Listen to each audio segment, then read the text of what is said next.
Paano bumili ng meme coins? So, ito yung mga nakikita kong mas matunog pa sa mga newbies, yung mga meme coins kaysa sa Bitcoin, Ethereum, no? Marinig natin yung Doge, Pepe, Shiba, Luce, maraming klaseng meme coins. So, paano ba bumili ng mga meme coins?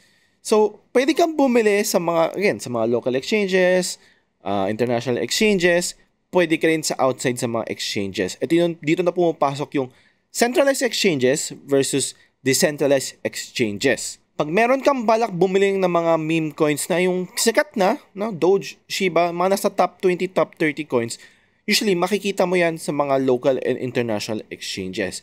Pero kung isang type of person na naghanap ng meme coins na, alam mo yung undervalued or sobrang baba pa ng presyo niya, usually, di mo to basta-basta mahanap sa mga international local exchange. Makikita mo siya sa mga decentralized exchanges.